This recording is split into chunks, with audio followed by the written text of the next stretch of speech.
frustrated. Kasi bakit ang bilis? Bakit siya pa? What if di siya nawala ng maaga? Natatakot ako na baka kailangan kita pero wala kasi sa baka. At higit sa lahat, natatakot ako na baka mag-asawa sila. Sa Ate Joy po ay blessing sa pamilya namin. Salamat Ate Joy sa pagdating sa pamilya namin. Hindi man namin nasasabi sa iyo. Pero sobrang thankful ka. In behalf po ng mga kapatid ko, salamat po sa inyong lahat. Salamat po sa nawa patuloy niyo po suportahan si Kuya, yung kanyang pamilya, ganun din yung mga tao na nagmamahal sa kanya. Maraming salamat. Salamat po, Panginoon. Ako'y sadyang para sa iyo. Salamat po, Panginoon.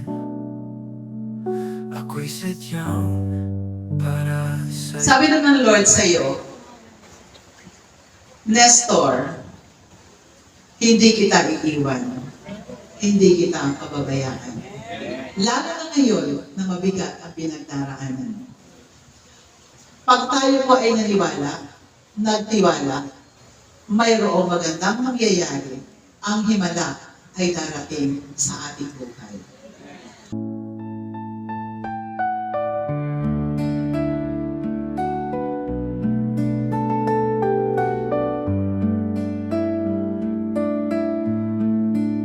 Salamat po, Panginoon.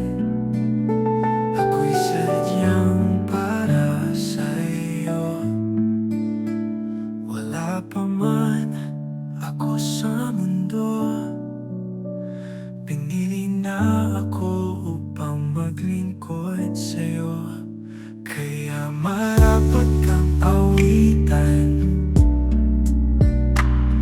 marapat kang purihin kailanman, marapat kang sambahin, at itaas ang iyong ngalan, habang buhay kang paglilingkuran.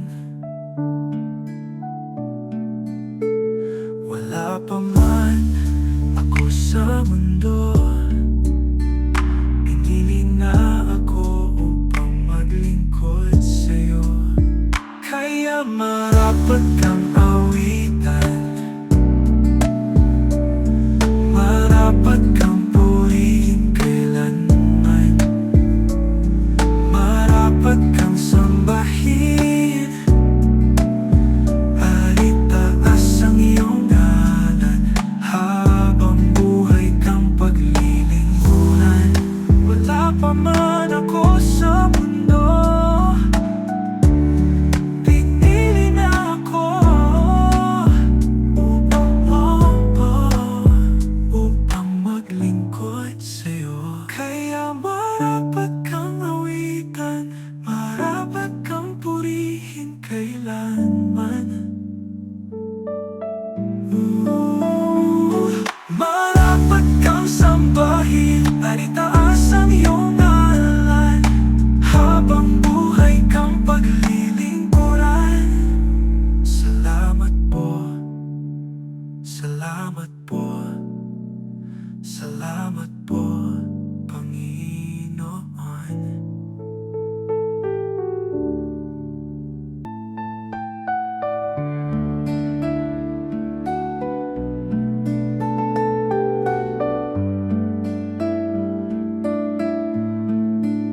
Salamat po, Panginoon. Ako'y sadyang para sa iyo. Wala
siya po na first week po ng September. Nung nagkasakit po ako, siya nag-alaga sa akin. Tapos nung maayos na po siya, wala na siya, sa tingin ko wala na siya sakit.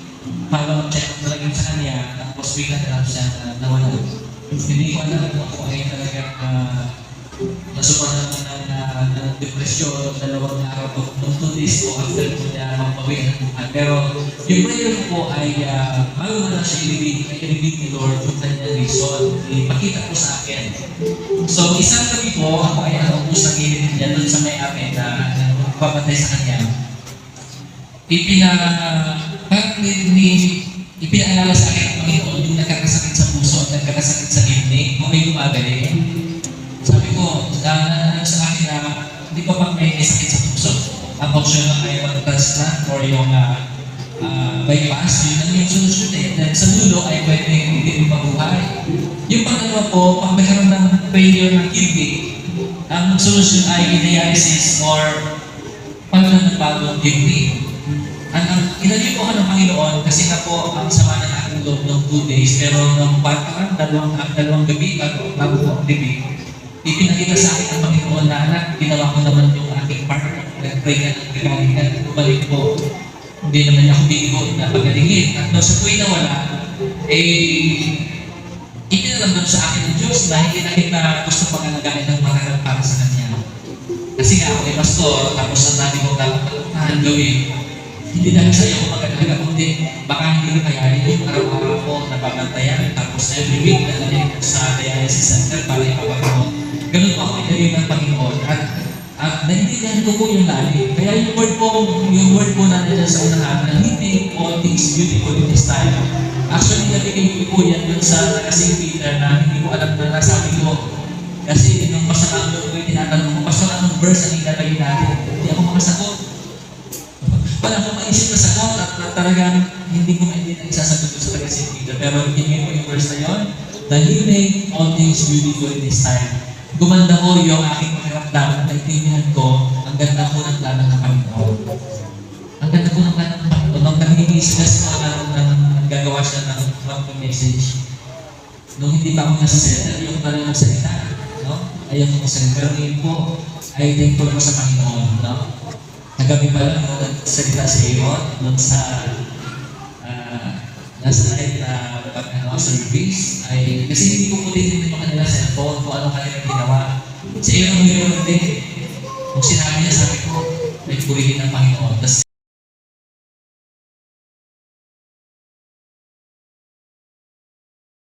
Marapat kang purihin kailanman. Marapat kang sambahin at itaas ang iyong ngalan, habang buhay kang paglilingkuran. Salamat po.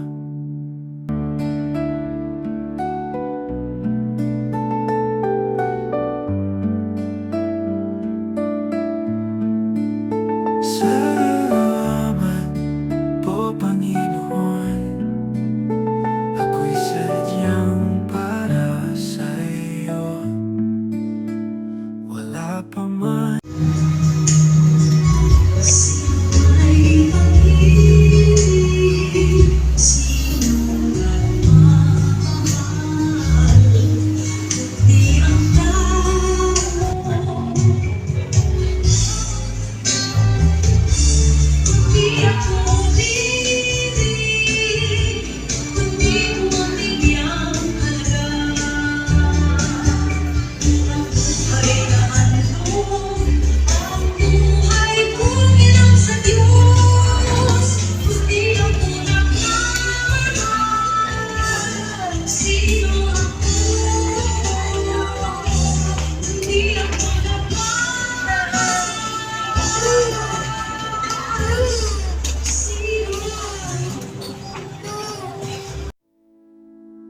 Salamat po, Panginoon. Ako'y sadyang para sa iyo. Salamat po, Panginoon. Ako'y sadyang para sa iyo.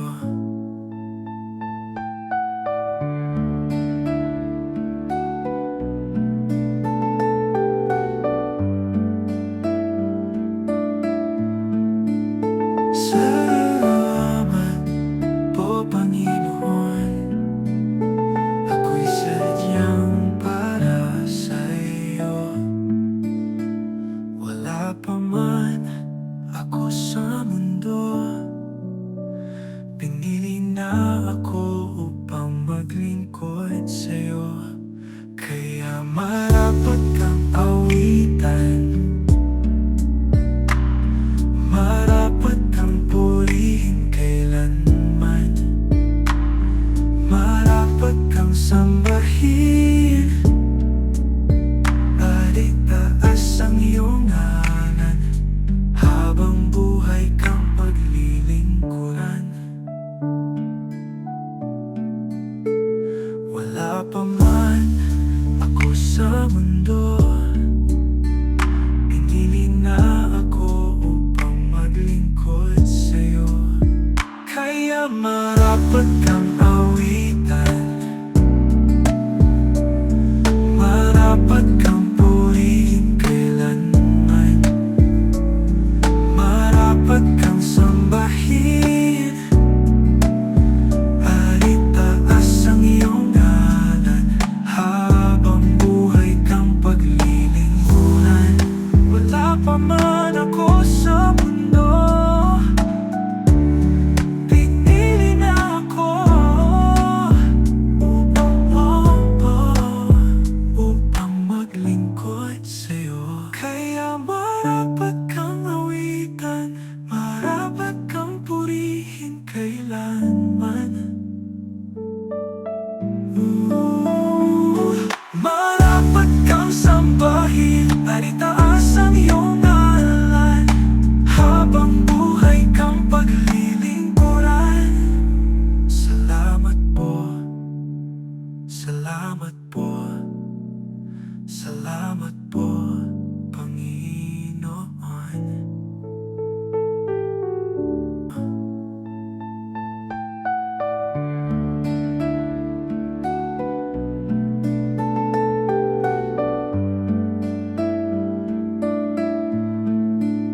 Salamat po, Panginoon. Ako'y sadyang para sa'yo.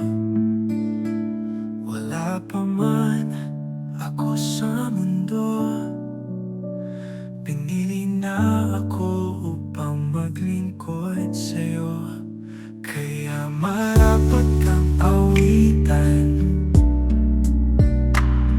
marapat kang purihin kailanman, marapat kang sambahin at itaas ang iyong ngalan, habang buhay kang paglilingkuran. Wala pa man ako sa mundo, pinili na ako upang maglingkod sa'yo. Kaya marapat kang